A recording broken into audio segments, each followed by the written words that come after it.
It's bottom of the hour. Let's rock and roll. All right. Well, how about more power to the people tonight?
Oh, that's terrific.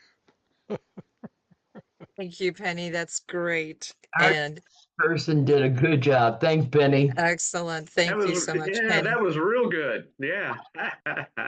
And Where did you to get things started, I'm going to ask Rick Scroggins if, Mr. Scoggins, if you would go ahead and do our prayer for us this evening. Thank Okay. you.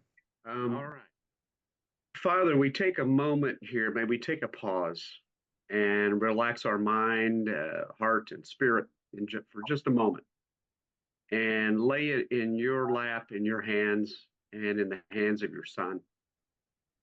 And give us that platitude of rationale to understand what we're involved in this world, okay, in proper context, and particularly in this nation, in this republic. And the forces that are at play around us, may we see what they are for what they really are. And may you give us that vision and that power to act and to speak and to behave in a way that will bring your influence um, over the affairs and the people of this nation in a way that society and humanity can experience life, a quality of life, as our founding fathers had a vision for, that aligned very well with your vision for life that you created as the creator. May we establish that context as you, the sovereign God, the creator who endowed the rights of the people, and establish this republic such that the government only receives its power from us, the people. And may we appreciate and respect that responsibility and see it for what it is. May we encourage others around us, our family, our friends, even those that are, I'll call them political enemies, people who are very hostile and oppose an equitable and harmonious society, and who don't necessarily respect your character, your virtues. And may we be stronger than that and stand effective ground in this nation to direct our culture, the minds of the people at large, in your direction, in the direction of liberty and justice for all of us. We thank you for giving us life and an appreciation for life, life for the unborn, life for our military people, life for senior citizens, life for nature. And may we prosper in that appreciation and hold and give you the glory for it, to you, God. And so I pray an effective meeting, our minds to be shaped, and for all of us to be empowered, and to affect good, successful outcomes for this country. And I pray in Jesus Christ's name. Amen. Amen and thank you. Amen. Thank you, Rick. Yeah, yes, yeah. Good Okay. evening, everybody, and welcome to the Egg. And we're so happy to have you here. And if you would, for us at this time, please mute your line if you're not talking so our presenters can do their job and present without any interruption. Thank you so much. Welcome to the Egg, everybody. And the Egg presents the Egg. So let's crack open some history every Wednesday at 8:30 p.m. Eastern Time. And the Egg is presented by volunteer members of Tactical Civics. The views and opinions expressed are those of the individual contributors and do not necessarily reflect the official position of Tactical Civics. And boy, are we cracking open history tonight. So on the Egg, we have every Wednesday at 8:30 p.m. The first Wednesday of the month, we have Stepping into the Constitution with Michael Gordon. Second Wednesday of the month, we have Of Historical Importance with Martin Holtz. Third Wednesday of the month, we have America's Foundation, the Forefathers Monument with Carolyn Voss and myself, Aaron Lee. And the fourth Wednesday of the month, we have Pathway to the Forefathers Monument with Patrick Locke. Each week we have book studies going on. Wednesday evenings we have with Don Bethel live in this time at 7 p.m. Eastern Time. You can find all of these book studies located on the Tactical Civics Training Center. We also have Now When We Rise Thursday evenings with Ed Gonzalez at Zoom Florida, 7 Eastern Time. And Thursday evenings with Marty Bonner, Now When We Rise at zoomwashington.com. Friday evenings, we have Rich Anderson with Grand Jury Awake at 10 p.m. Eastern Time, sorry. And we also have Start Over America book studies on Monday mornings with Don Betha at 9 a.m. Eastern Time, Zoom, tcdon.com. And Tuesday evenings with Dale and Carolyn Voss, Start Over America at 7 p.m. Central Time.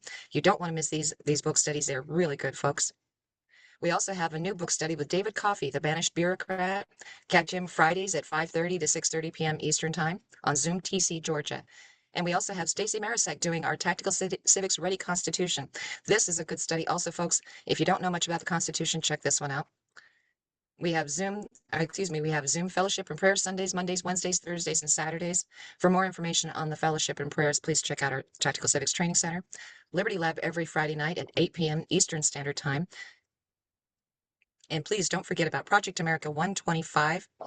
This is our action project, folks, and it's really getting going. We've got a lot of activity, and if you haven't already gotten your states activated and joined, please do so now.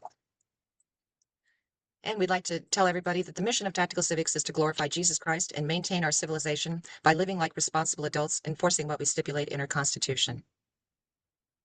And tonight we have Power of the People. Grand Jury Militia, you're going to really enjoy this tonight, folks. Looking forward to the discussion that's going to happen. Please pay attention. You don't want to miss a thing. We're always having a good time. And with that, thank you, Carolyn. I'll let you take over. Welcome all. Thanks for joining. We're going to go over a little housekeeping here. At the bottom of the screen, you'll see audio at the left, and next to that is video. If you want to walk away out of the room, you can click on video and your screen becomes blank. Or mine just did that. The audio, if you click that, you mute yourself. And we would like you to keep muted when the guests are speaking. Participants, don't worry about that chat. If you click open chat, you can see on the right side of the screen, there's a message box. And you can message individuals privately. If you've got any comments on the video or anything, what we like to do is we like to address them. So some of us are in our senior years. We don't remember things, so we got to write them down when we think about them. So I would suggest you chat it, put it over here in chat, and myself and a couple of others will be monitoring the chat. And so what we do is we will go back and have a discussion if your conversation fits into what we believe. Next to that, there's a react button. The react, if you click that, there's really cool hearts that you can send up if you like what they're saying or whatever. And right next to that is a raise hand. If you see my hand up, okay, and then when you're done speaking, go ahead and lower your hand. Another thing, if you want, you can just raise your hand like this. Guys, we're going to take care and do the rooms, make sure to monitor other rooms. And then all the way to the right, there's a 3 dots and a more button. May I suggest click on show caption? Because what it is, if somebody says something and you think you heard it, you can look down and see what they said. I like keeping that on. So I think that's all I've got to say at this time. And I think Martin Holtz is going to be one of our guests tonight, Dale Voss and Michael Gordon. And so I think we've got a video that was aired April 11th on Shine the Light Saturdays with the grand jury. And this was an awesome study group that we had. And if you've not been to Patriot Penny 76 on Rumble, may I suggest you go there and check out some of the recorded videos. There's some great ones with the EGG, the EGG group, and Shine the Light Saturdays. So let's get started with our first video, okay?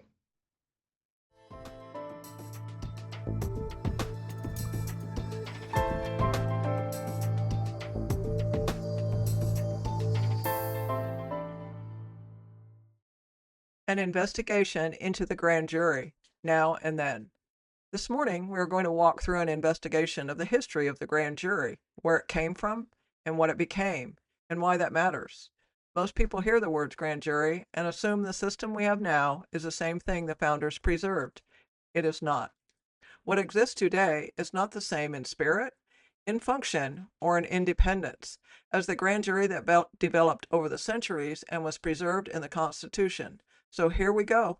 Let's walk through this clearly, step by step, investigation in order.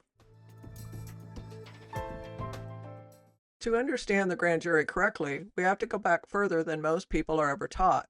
As early as 997 AD, under King Ethelred of England, groups of sworn men were required to report crimes in their communities. They were charged to accuse no innocent person and conceal no guilty one. This was not yet the fully developed constitutional grand jury, but it shows something critical. The idea already existed. Local men from the community sworn to speak truth, and that matters because the idea existed before the system was formalized. Then, in 1166, under King Henry II, the Assize of Clarendon is established. Now we have a system, a jury of presentment. Men sworn to report suspected crimes to the crown. This is the first recognizable mechanism. But be precise here. This system served the crown. It was a mechanism of accusation, not yet a protection of the people. Then, in 1215, the Magna Carta. Now something changes. Power is restrained. Lawful judgment matters. Magna Carta is not just symbolic. It is a direction, limitation on authority. Clause 39 establishes that no free man can be imprisoned or punished except by lawful judgment of his equals or by the law of the land. This is the shift from ruler-controlled accusation to community-based judgment. This is where the foundation of the grand jury begins to transform from an arm of the crown into a restraint upon it. It introduces the principle that accusation must be grounded in the people, not imposed from above. That principle is what later becomes presentment and indictment. Without Magna Carta, there is no legal foundation for an independent grand jury. The system begins to shift from serving authority to restraining authority. Through the 1600s and 1700s, grand juries operate with real independence. They could investigate on their own, refuse pressure, decline indictments. They were not controlled. They were a shield of the people.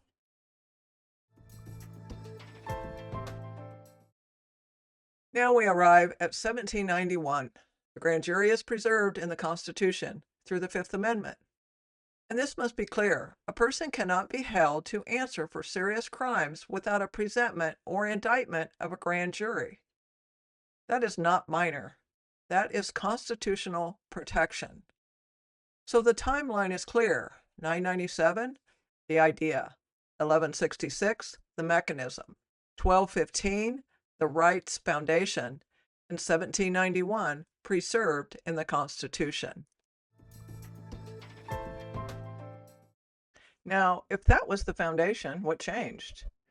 Before we move on to the Reconstruction era, I want to insert 1849. This was the year that California wrote its first constitution. It was a traditional system, and grand jury was required.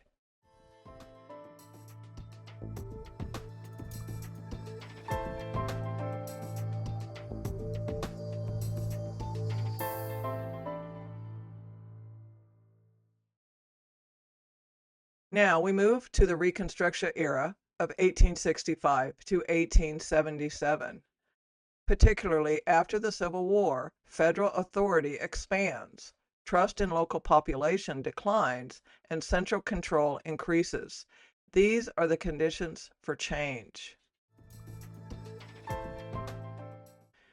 Then, in 1879, California changes their constitution, and something very critical happens.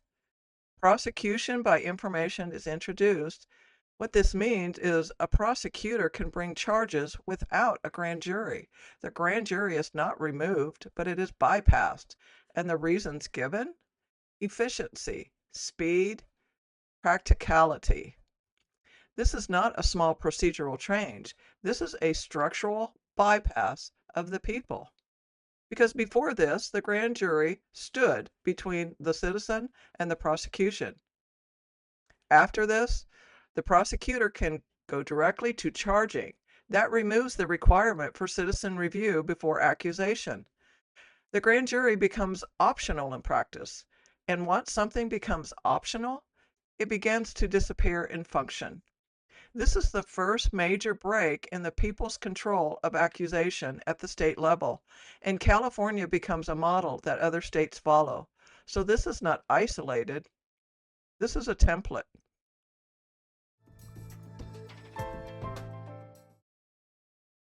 Then, in 1884, Hurtado versus California. The Supreme Court rules that states are not required to use grand juries. This opens the door nationwide. Now states can move forward without them.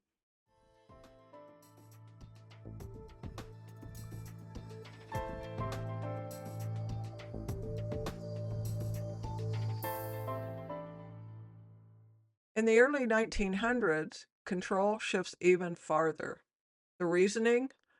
The law is too complex. People are not trained. Experts are needed. And step by step, the people move out of the center.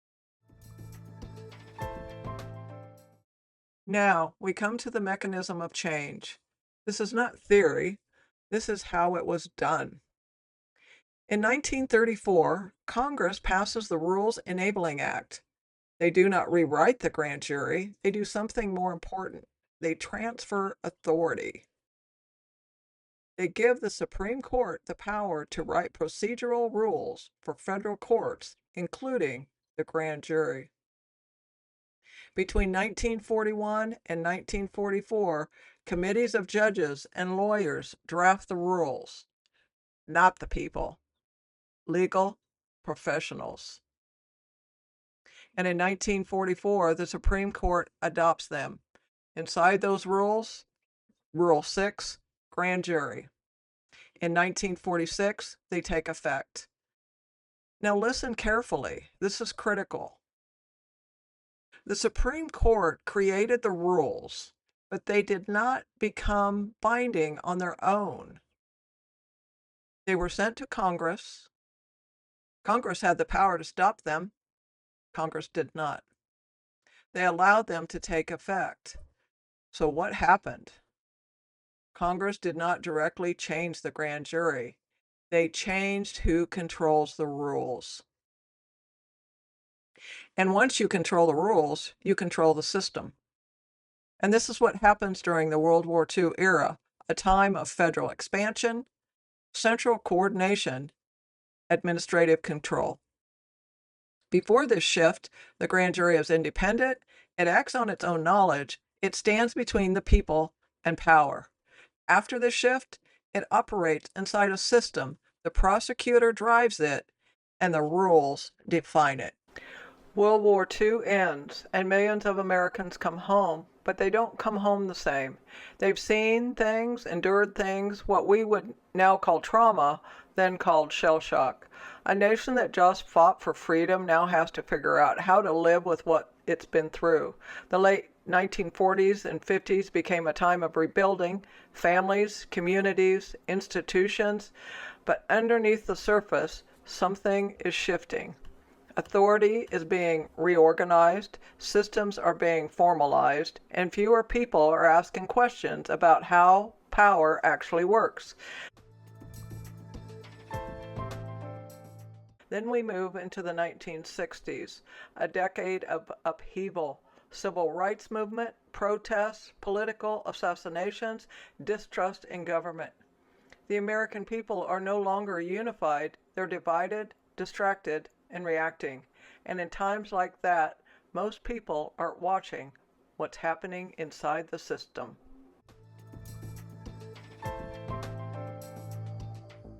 In 1974, we reached the lock-in.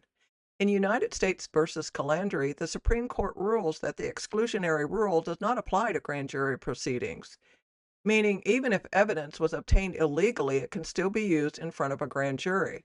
Now understand the impact. The grand jury is no longer acting as a protector against government abuse. It is now allowed to hear evidence that would be thrown out in a trial court. So the shield is weakened. The standard shifts from protecting rights to securing indictments. And because the grand jury only hears what the prosecutor presents, this strengthens prosecutorial control even further. The country is under pressure again. Watergate scandal has shattered trust in the government. Gas lines stretched for blocks during the 1973 oil crisis, and after years of conflict, the United States is still feeling the weight of the Vietnam War. Then something unthinkable. Richard Nixon resigns. The system is shaken, the people are distracted, confidence is low. And in times like that, most aren't watching the fine print. Decisions are made, lines are redrawn, and very few understand the long-term consequences. What looks like a response to chaos becomes a shift in how power operates. And that brings us to 1992.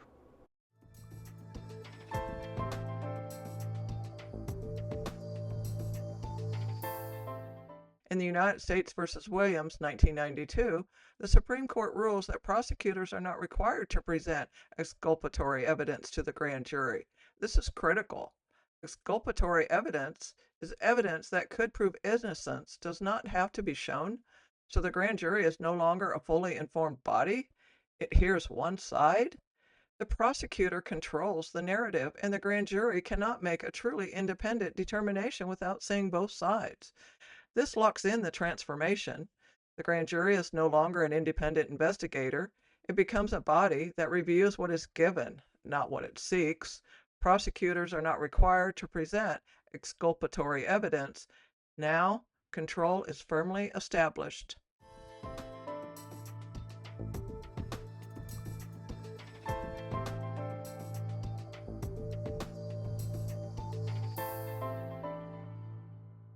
Let's step back and look at it. 997, 1166, 1215, 1791, 1849, 1865, 1879, 1884, the early 1900s, then 1934, 1944, 1946, 1974, 1992, step by step by step. So what is the simplest way to say it? Then the people investigated and the government answered. Now government investigates and the people observe.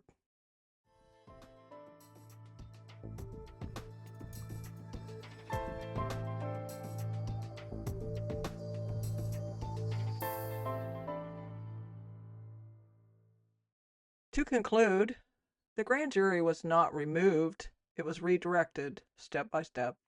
And if we do not understand what it was, we will not recognize what it became. What we have just shared is not a theory, it is a trail, a documented, step-by-step transformation from a system where the people held power to a system where the power was managed, redirected, and contained. The grand jury was never meant to be passive. It was never meant to sit quietly and simply agree. It was meant to stand, to question, to investigate, to act independent of influence, independent of pressure, independent of government itself. That was the design. And if that design has been altered, then the question is no longer historical. It becomes personal. Because a right that is not understood is a right that will not be exercised, and a power that is not exercised does not remain with the people. So the question is not just what happened. The real question is, what will we do now that we know?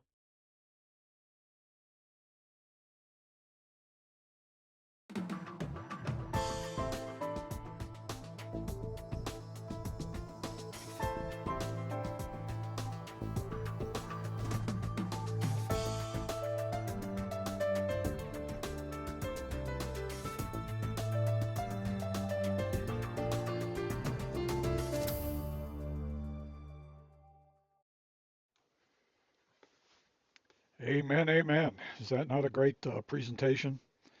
Thank you, Penny, for it. It highlights so much stuff.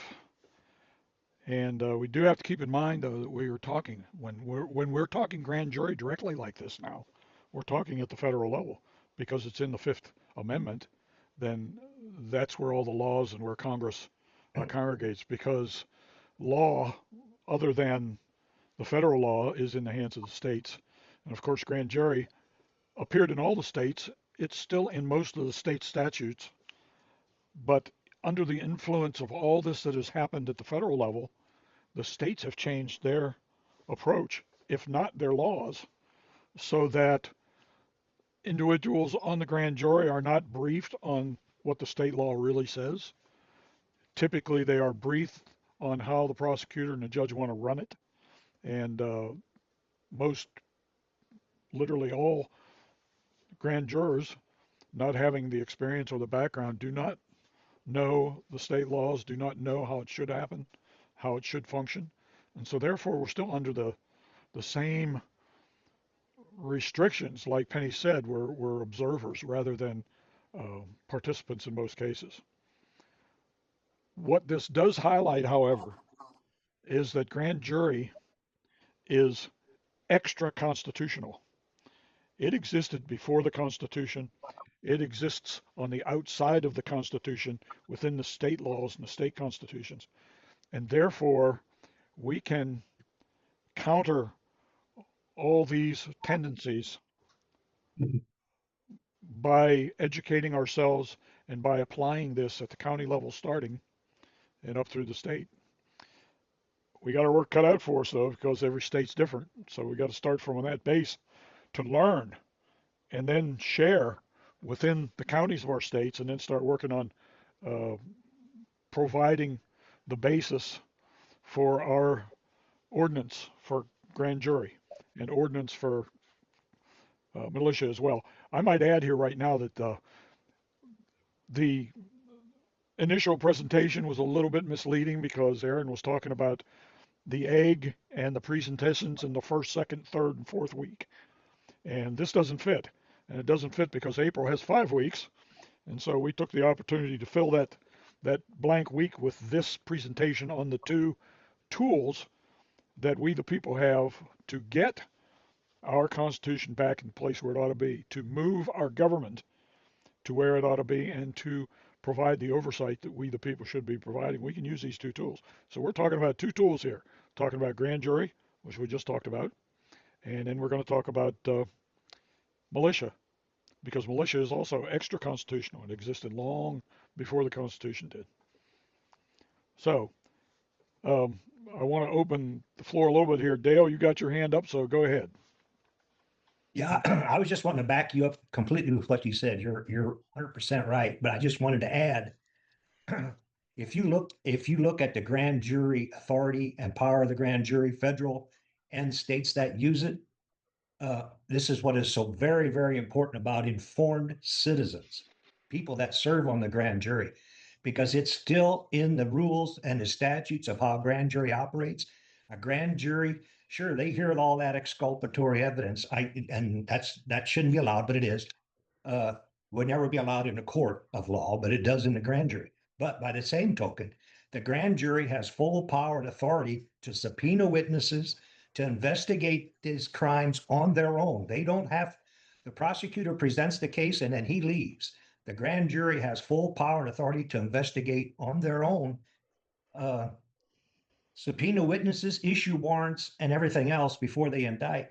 So just to back that up, it is so very important that we have an informed citizenry that when they serve on these grand juries, they understand their authority and the scope of their authority and what they're allowed to do. So I just wanted to bring that up, that all is not lost, all is not lost.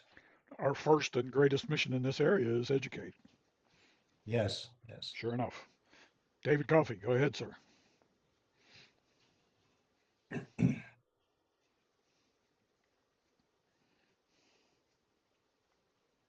Still muted, buddy. You're muted. There you go. It is quite interesting to note the Judge Antonin Scalia's statement concerning the grand jury was presented as a losing argument. Mm-hmm. It's, it surprises me how people couldn't understand the power of the grand jury.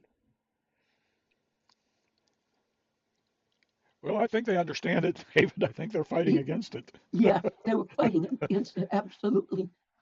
And we have the Bar Association lobby that keeps making up new jobs for their attorneys, and that's a big part of it, I believe. Michael, go ahead. Yes, I just wanted to emphasize what you had said earlier. The grand jury was not created by the Constitution. It existed prior, and the Constitution affirmed it. And nowhere in the Constitution does it grant the Congress or the courts or the executive to regulate the grand jury system. And so all of this stuff that we just saw in this amazing, wonderful video that Penny put together, how they sort of bypassed the grand jury and started making all these rules. They have no authority to do any of that. It is all illegal. And we the people have to stop, we have to recognize that we're not the serfs. We are sovereigns collectively. And the problem isn't lack of authority. They didn't take away the authority. The problem is lack of knowledge. And so that's what we're here to address. And this is a wonderful program for doing that. But I think it's really important for people to realize that we have the power, we have the authority, and we have to understand that and understand that the Constitution gave none of this over to any of these creatures. And so they have no right to mess with the grand jury and make up these new rules, which have basically neutered it. And so really, it's our duty to to correct this. And so I'm very excited to be part of this movement, this new Yeah, way. this is a prime example of overstepping bounds. Uh, Congress was given the authority to set up the courts and to organize them, but they were never given the authority to dictate or set up the rules. And they gave the Supreme Court a mission to write rules, but Congress then just turned around and authorized them to keep writing the rules, and they weren't authorized to write the rules in the first place. So that we have to rein in the authorities of Congress in this particular area. Carolyn, go ahead. Yes. How does this affect us in our little communities, our state? What do we do with all this, Martin? We've got some new people here. Let's explain that. What do we do with the grand jury? Yeah, do we do this in our community, or is this for the state we're talking? Are we talking for the federal government? Well, the Tactical Civics Plan is to gain the support of 1/2 of 1% of the population of enough counties to, we will enact this simultaneously. We will request these counties to uh, pass our ordinance on the grand jury and get grand juries working within the counties, in all the counties of the country. And then therefore that will start to trickle up and affect the states. But again, what we have to do is we have to start at the county level, because the states are corrupted and the federal government's corrupted and have changed the rules or are hiding them.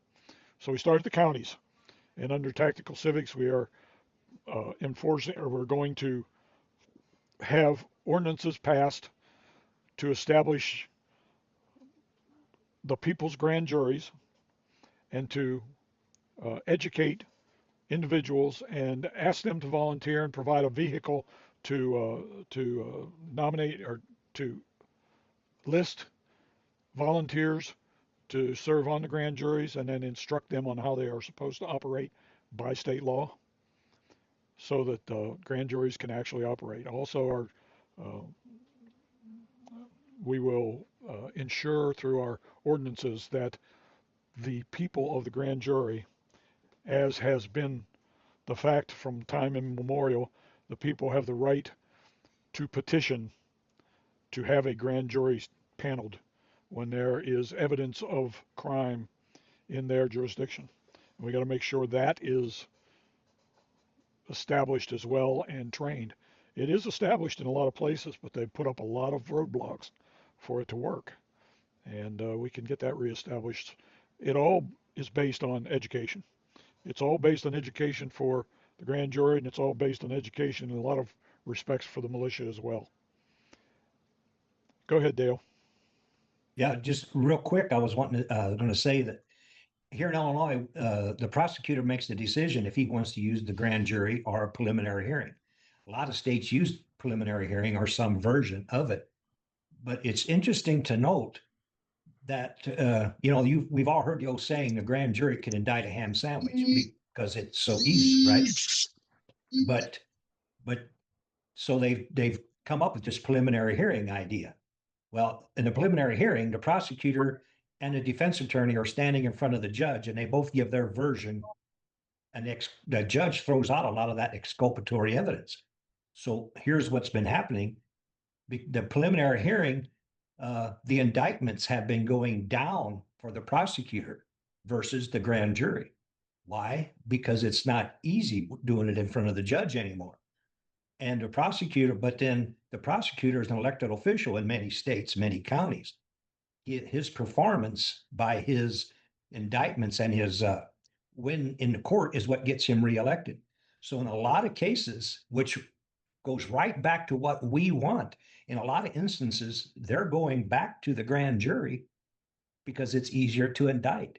So again, an informed citizenry serving on the grand jury, this is going to come right back into what we want. So I think in a lot of things, it's not quick, but a lot of things are starting to change. So I think it's the better. We've got a couple comments over here with Johnny B. I suspect the Constitution of California demonstrates that the people of California territory knew the enemy of old that had moved in among them, knew Yankeedom infiltrations, and established the ancient bulwarks they knew could contain them. Yeah. And what happened in California in 1849? The big gold rush. There were, in a matter of 2 or 3 years, there was hundreds of thousands of people from around the world showed up in San Francisco.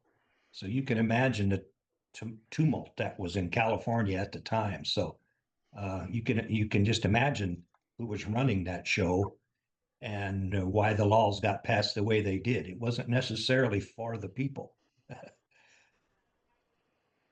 Yeah, there was an awful lot of corruption. There's some great stories that come out of that time period. Um, but we don't have time to get in that here. But you're right. There's a lot going on in California. Yeah. Johnny, I don't know how much of there was interplay between the Yankees and the left coast, because there was no left coast at that point.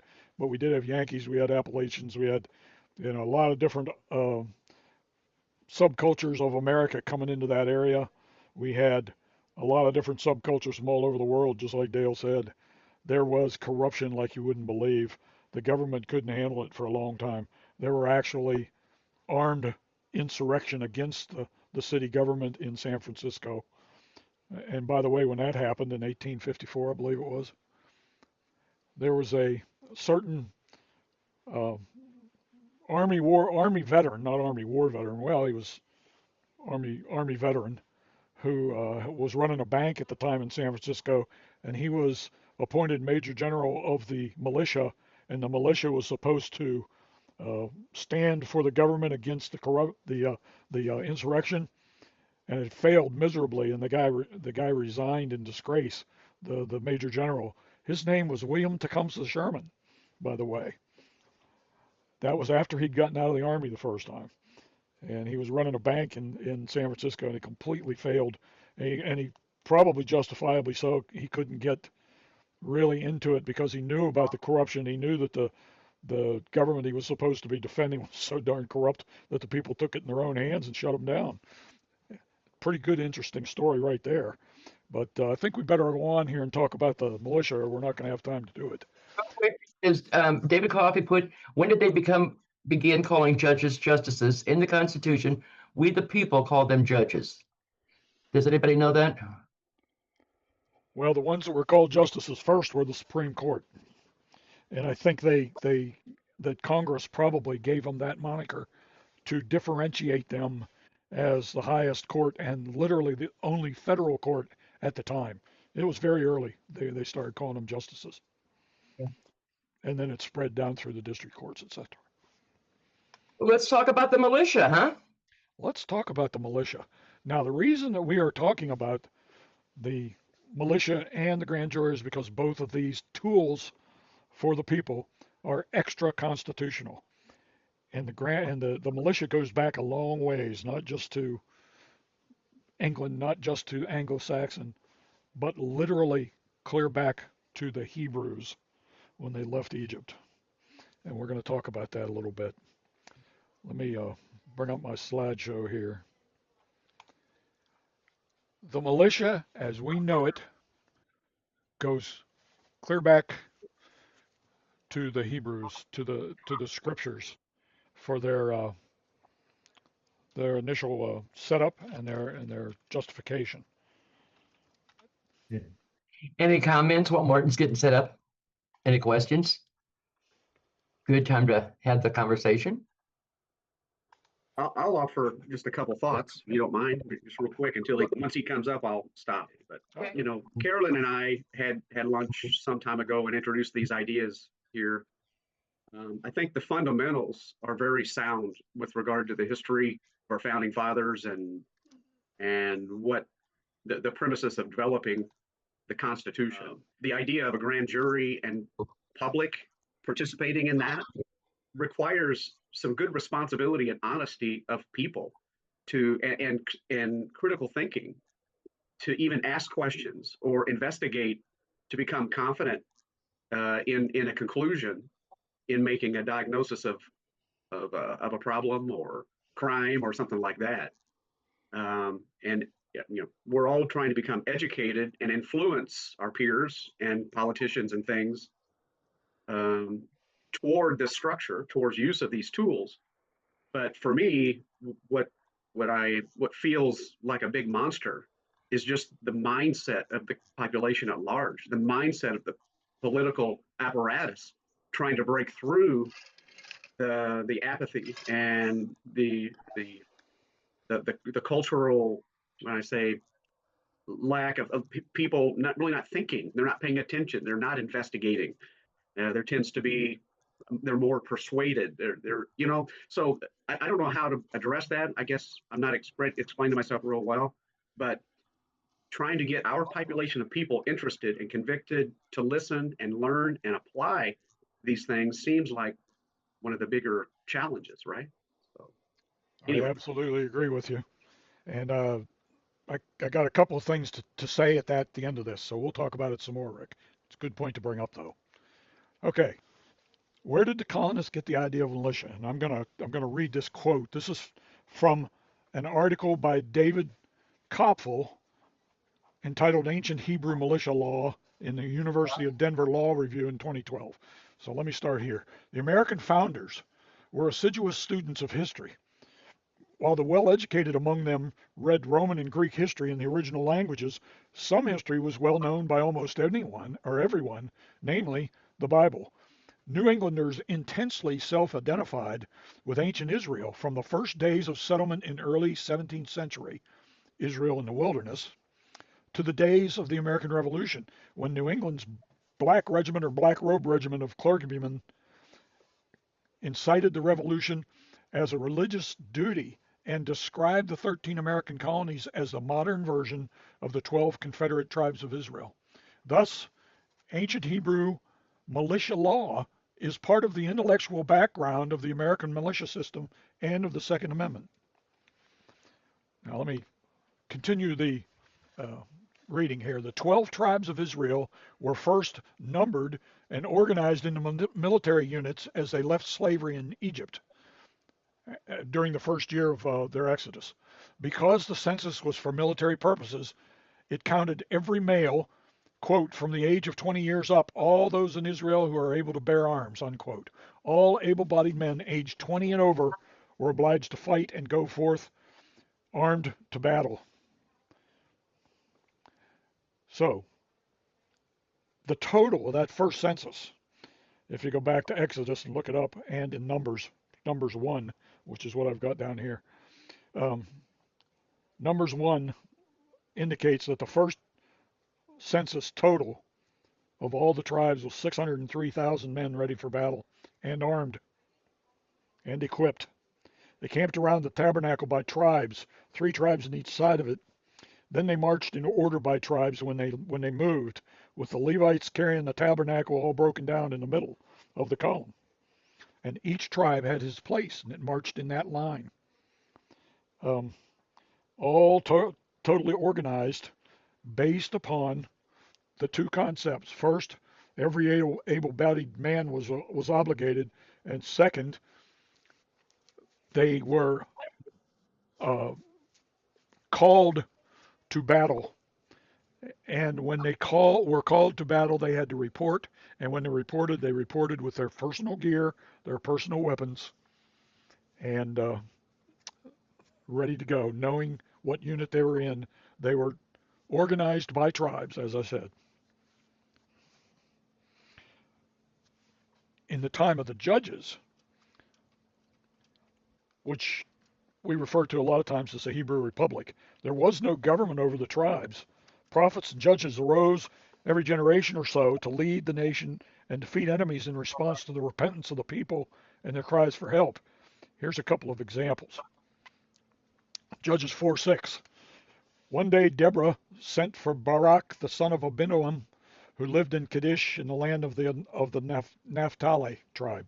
She said to him, "This is what the Lord, the God of Israel, commands you. Call out 10,000 warriors from the tribe of Naphtali and Zebulun at Mount Tabor." Uh, Deborah was a judge of Israel and also a prophet. And she called this guy out, Barak. And he was well known, but he didn't feel qualified to do this, so he insisted that Deborah had to accompany him to the place, to Mount Tabor, and to call out the troops and to fight. Deborah said, "Okay, I'll agree to it," after she consulted the Lord. And she said, "But you won't get the glory. The glory is going to go to a woman," which it did. If you remember the story, this is against the Midianites. And Jael, who was a wife of a Hebrew, and was also friends of the Midianites. After the battle in which the Midianites were defeated, Sisera, the commander of the Midianites, sought help from Jael, and she took him into her tent, laid him down and hid him, and he fell asleep exhausted, and she took a tent peg and drove it through his temples into the ground and killed him. So she got the glory for the victory. The next instance here, Judges 6:34 and 5. Then the Spirit of the Lord clothed Gideon with power. He blew a ram's horn as a call to arms to the local people, and the men of the clan of Abiezer, which is his clan, came to him. He then also sent messengers throughout Manasseh, Asher, Zebulun, and Naphtali, 4 of the tribes, summoning their warriors, and all of them responded. And if you know this story, the Lord pared down all the volunteers till he had 300 of them, and he defeated the Midianites, or he defeated the Midianites with just 300 men. So these are examples. It happened over and over again through the time of Judges that there would be a call up, and the armies of Israel would gather, organize, and fight the enemies. Same thing happened in Saul's reign. Saul had about 3,000 guys that he kept around more or less on a permanent basis. He used them to chase David most of the time, but then when the Philistines would mass for an attack, he would call out all the tribes, and the whole army would show up, and they would have their battles. And then in David's kingdom, you see in 1 Chronicles 11:10 that he had 33 mighty warriors who were more or less full-time. The 3, which included Joab, who was the leader of the Israeli forces, and the 30, who were an elite group of warriors, kind of like special ops guys or something. Very highly trained and very highly capable bunch, very loyal to David. And they included their leader, Asahel. Asahel and Joab were brothers, by the way, and they were both first cousins of David. So that's an interesting thing too, and he couldn't control them very well. He never did anyway. My point here is that David did not use standing armies either. There is some indicator, there's uh, related in Chronicles that at least one regiment of soldiers were called up every month, 500 to 1,000 men roughly. You don't know for sure how many, but there was a monthly call up. Every tribe was tapped for 1 month's duty during the year, and these guys guarded the gates of the city, guarded the gates and the environments of the temple, and basically uh, kept the peace within the city and within the temple grounds. And they rotated monthly. They were on for a month's duty. So they were starting to get more organized as armies.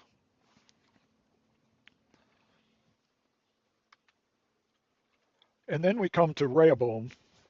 David's son Solomon was the absolute apex of wealth and uh, influence and extant territory of the kingdom of Israel.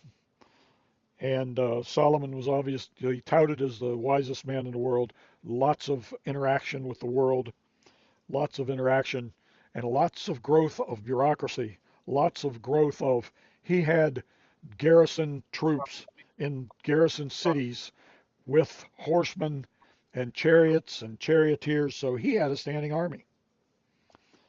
And he also had put a lot of burdens and a lot of taxes and a lot of labor requirements on the people.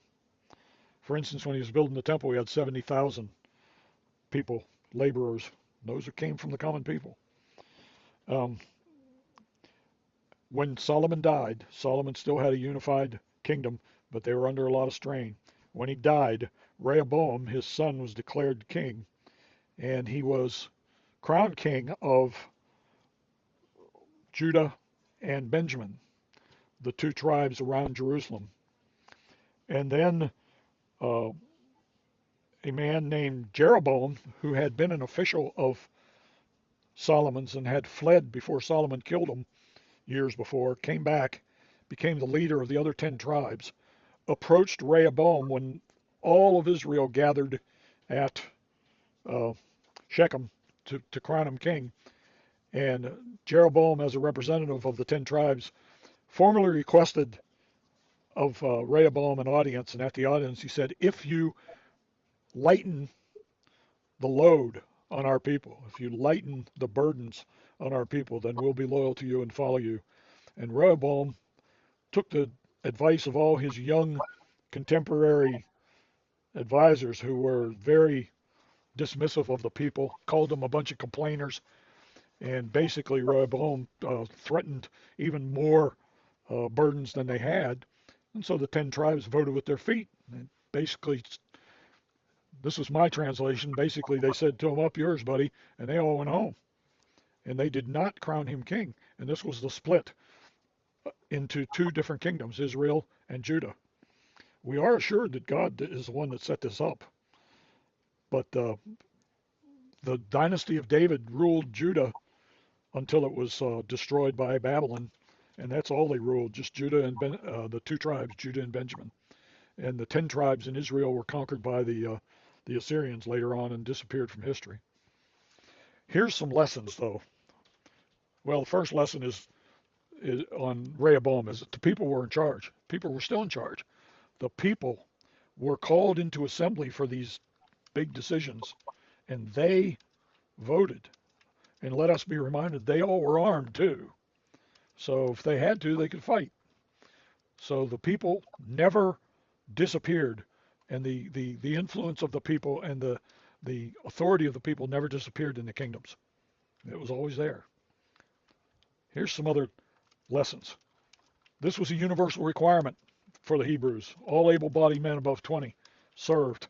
And it's implied they served till 50 years old because that is the age at which priests and Levites were retired from their service. It was a temporary assignment, and they had to supply their own personal equipment. You see this example in Nehemiah when they were rebuilding the walls of Jerusalem, and the peoples and the principalities around Jerusalem were threatening them. And so Nehemiah called out the guys to bring their weapons, and they would, if it was tense enough, someone would stand guard, and if not, they just had their swords at their sides and their spears beside them, and they continued to work. And they were responsive to a trumpet call. If there was somewhere on the wall where there was an emergency, they would all respond to that. It was organized by tribe, and later on in the colonies, the pastors, the beginning of the Black Robe Regiment, if you will, interpreted that as the colonies, and that militia would be organized at the colony level if needed, and to defend the colonies. Refusal to serve was a sin. That was also brought out by the clergy before the revolution. And clergy approved and supervised the whole business of the militia. In fact, most of the militia were based on churches. And that, I think, is a connection. How did the idea of ancient Jewish defensive organization become the model of the settlements of 1621 and beyond? Because of the church. The church carried on the tradition. The church preached. The church instructed. And the church actively helped set up militias in most of the towns in New England. And most of them were based upon the church and used the church as a meeting ground and used the commons in front of the church as a drill area and a training area. The churches in early American colonies were the center of our society. And they preached sermons. The pastors preached sermons. The pastors spiritually and physically modeled and led the people in their militia setups and in their patriotism and in their quest for freedom. And since the Constitution's good only for a moral people, as we've studied and known, the church is more important than ever today in our efforts to get it back in the hands of the people. The church is what we need to get people educated. The church is what we need to get people modeling and to get people to pay attention. And it is vital that as the revival that is going on in this country proceeds, we get the churches involved, or we rise up churches that support it, or we won't make it. Our Constitution can't exist without it, without that moral people. That's really all I've got. After some discussion, I've got a very short video just to run to remind us of the present. But let's talk about it. Anybody have anything to say about this? And Martin, Bill Wilds had his hand up before you went into that. So Bill Wild, go ahead. No, just my thought coming from, I'm sorry, I don't know the guy's name that was talking. For some reason, our society, when we talk about judges doing criminal acts, we soften the language. I've seen this over and over again. The Supreme Court does something that's criminal. They write a law that's not lawful for them to do. And we use this soft language. And I think that's just a fascinating thing to me. You know, for some, and actually sometimes it's done with politicians too. If it was just actually your average, ordinary, guy that lives in the hood that done these things, he would be called a criminal, and that's all they call him. Instead, they have all these fancy words to call these people that actually are bigger criminals. They're doing more damage to society, and that was just my thoughts. So anyway. Well, I think your thoughts are right on. We could talk about all that. It's I believe that it is the corrupt folks in our government protecting their own rice bowl. Michael, go ahead. Yes, I think it's probably helpful for the folks on this call to keep in mind, and I don't understand it well enough to say much about it, but in tactical civics, I believe that our purpose in reestablishing the militia isn't so that we can go fight wars and, create warriors in that sense that, that you're talking about with Israel, but it's mainly to enforce the orders of the grand jury when corrupt government officials, sheriffs, and so forth don't or aren't willing to serve subpoenas or, compel witnesses to testify, things like that, that the grand jury needs to function. So my understanding is our main purpose in reestablishing the grand jury is to support the militia, to support the grand juries in their job to provide the enforcement arm to protect them. Is that not, that's true, right? Yes. Michael? It's also true that Uh, our Declaration of Independence says that we, the people, have the right to change our government and defend against it if we need to. And that's another point that we can make with militia. Well, I And think I think, I and I think the think that we don't want that to happen, but it can certainly, that particular threat is there, and that maybe because we are an armed society is one reason why they haven't gone further in taking over what they have. Go ahead, Carolyn. I think the biggest point people realize or don't realize, the word militia has been so ugly and misused, but the word a well-regulated militia is necessary in that Second Amendment. And we focus on the end of it, the right to bear arms, but we don't hear the first part of it. When you ask a person, what's the Second Amendment? They said the right to bear arms. Nobody knows the first part. And that word necessary is there for a reason. And we've just poo-pooed that word like it just doesn't even matter. Absolutely true. Dale, Go ahead. go ahead. Yeah, I kind of agree. I agree with Carolyn. I agree with all three of you as far as that goes. But I think what we have to tactical civics in particular with the ordinance for the militia and the grand jury, the idea is to back up the grand jury with the militia. When the other myriad of police departments won't do it, the militia will be there to back them up. That is the idea, I believe. And we have to start on that small basis, I feel, because we have so much negative connotations to overcome when we say the word militia. Uh, Now, if the general public can see a handful of militia people helping the grand jury to see the structure, it's all going to be public. It's going to be a lot like a volunteer fire department is how it's going to be would be set up. In time of emergency, the militia would be there to back up the police or the fire departments.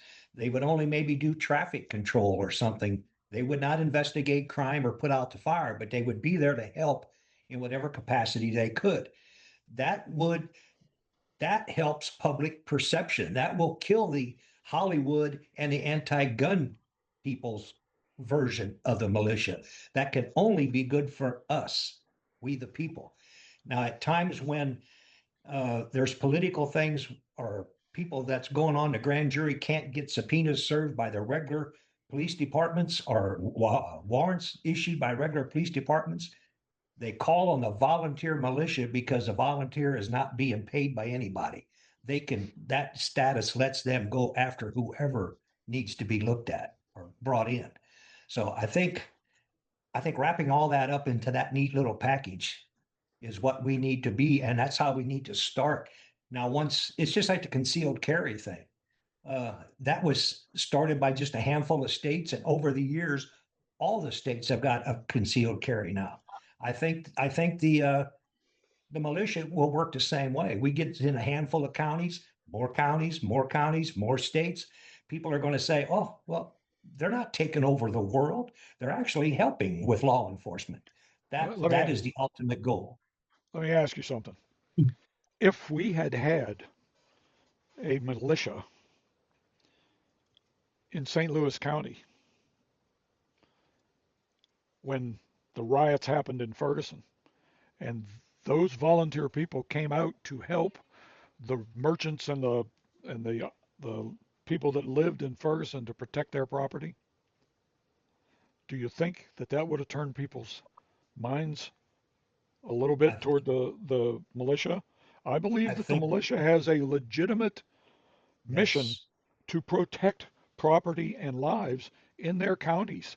And when these violent things start happening, calling out a militia and shutting it down will go very far. And I think that's part of the militia. That's part of the militia's mission right now. And that's why I keep emphasizing the universality of the militia, that we all should be responsive to this. We all should be ready to be called out if we need it, and we should organize that. And I agree. Look what that young man did in the riots in what was that, Wisconsin? When he Soda. I forget his name, Minnesota. but it was several in Minnesota. Yeah. Look what one man did. So I agree with you 100%. My only thing is, I think we need to we've got to get over the perception the bad perception that most people have over when you say the word militia. We've got to do it. I think Well, the way Tactical Civics is wants to implement it, I think is the right way to do it. Yep. Okay, it's 7:49. We need to watch a video yet? Yeah, I got a video to watch real quick. Okay. Grab your musket, ball, and powder because you're probably a member of at least one unorganized militia. Let's discuss state versus U.S. militias and how you became a member without even realizing it. The Second Amendment prevents the government from infringing on the right of the people to keep and bear arms. What it says specifically is a well-regulated militia being necessary to the security of a free state, the right of the people to keep and bear arms shall not be infringed. As you can see, the Second Amendment unequivocally declares that a well-regulated militia is necessary to ensure the security of a free state. Although use of the word militia may seem controversial to some people, the militia was the cornerstone of the nation's independence during the American Revolution. In fact, militias are still alive and well today. Depending on what state you live in, chances are that you're probably a member of at least one militia. There are two types of militias in the U.S. organized militias and unorganized militias. The organized militia consists of the National Guard and the Naval Militia. But we're not going to discuss the organized militias today. The unorganized militia consists of the members of the militia who are not members of the National Guard or Naval Militia. It might seem confusing at first, but bear with me. Basically, if you're a member of the U.S. militia, then you're either organized or unorganized. So, how do you know if you're a member of the U.S. militia? The U.S. Code defines the militia for the United States. There are two types of people who are automatically members of the U.S. militia. All able-bodied males at least 17 years of age and under 45 years of age who are or have made a declaration of intention to become citizens of the United States, and female citizens of the United States who are members of the National Guard. So, I'm sorry ladies, but according to law, females are never members of the unorganized U.S. militia and can only be members of the organized U.S. militia through service in the National Guard. Therefore, if you're an able-bodied male U.S. citizen who is between the ages of 17 and 45, then congratulations, you're a member of the unorganized U.S. militia. Most states have their own militias, which are completely separate from the armed forces. You might think it's just a conservative state concept, but even more liberal states like California, New York, and Washington have laws that establish state militias. The laws establishing the unorganized militias in California, New York, and Washington follow the U.S. definition pretty closely, but there are some slight variations. The California unorganized militia is comprised of able-bodied males who are 18 to 45 years old instead of 17. The New York unorganized militia excludes those males who are on the state reserve list or the state retired list. The Washington state unorganized militia, on the other hand, doesn't have a cap on age, but it includes those who are more than 18 years of age. Also, and most surprisingly, the Washington State unorganized militia isn't just limited to males, but includes all able-bodied persons. But in some states, take Florida for example, the inclusion in the unorganized militia is even broader. In Florida, the unorganized militia is composed of all persons who are subject to military duty, but who are not members of units of the organized militia. You might notice that Texas is missing from this list. Well, that's because Texas absolutely gutted their unorganized militia, which is referred to as the reserve militia, and nobody even noticed. According to the Texas Government Code, the reserve militia means persons liable to serve but not serving in the state's military forces. Well, Texas used to provide a definition for who is liable to serve as a person who is able-bodied, a citizen or person of foreign birth who has declared an intent to become a citizen, a resident of the state, at least 18 and not more than 60 years of age, and not exempt. Unfortunately, in 2013, our genius legislature deleted the section of the law that prescribed who is subject to military duty and failed to replace it or redefine it. That means that we're left with a reserve militia composed of those who are liable to serve in the state military forces, but with no definition of who is liable to serve in those state military forces. The saddest thing is that it has been this way for the past 10 years, and there are no signs of fixing it. I just wanted to play that to give everyone an idea that we're all part of the militia, every single one of us.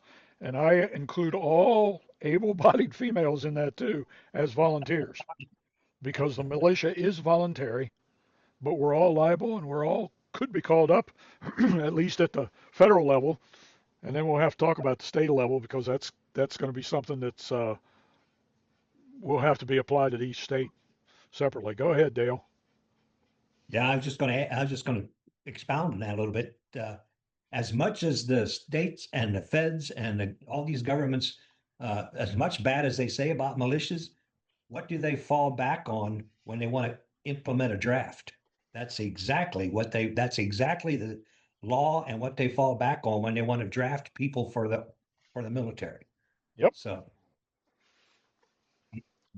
Well, we would like to thank you for joining us tonight. We hope that you've gotten a good discussion or understanding of our discussion tonight. The militia and the grand jury aren't just power tools. They're tools that we should have been looking at all along. Tactical civics has built this foundation, and it's a beautiful foundation. It's first, we need to glorify Jesus Christ. Secondly, we need to repent.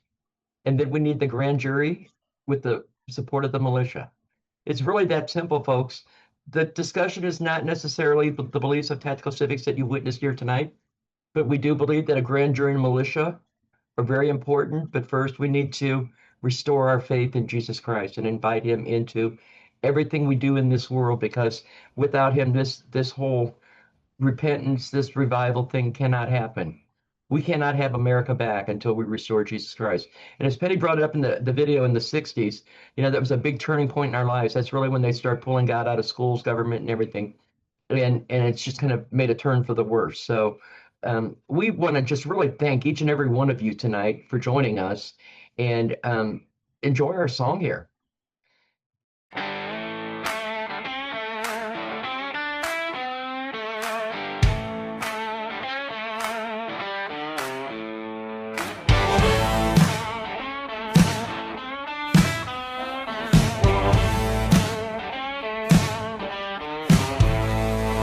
Taught us to vote and just hope for the best, but the swamp keeps on growing, we're failing the test. Red tie or blue tie, same strings on the stage. We the people grew weary of turning the page. No king on a throne, Romans 13 was twisted. In this republic power was always enlisted.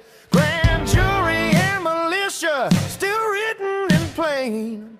Time to stand tall, no more begging again. We feel the fire in the comments, the anger online.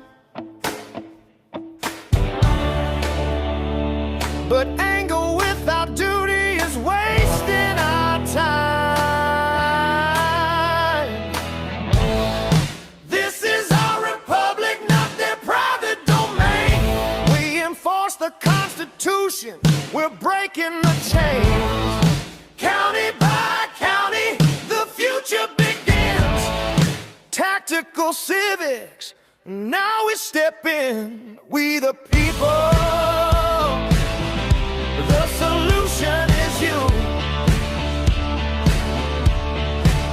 Lock arms, family, we're seeing it through.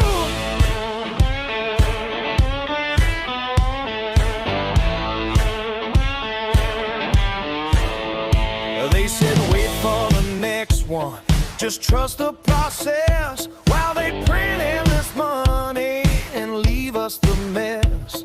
We opened the books, read the founders' own words. Article 1, Section 8, now the truth will be heard. Bring Congress back home where the people can see.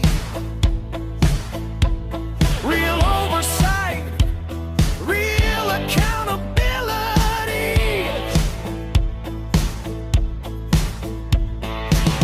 This isn't left, this isn't right.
restoration starts local.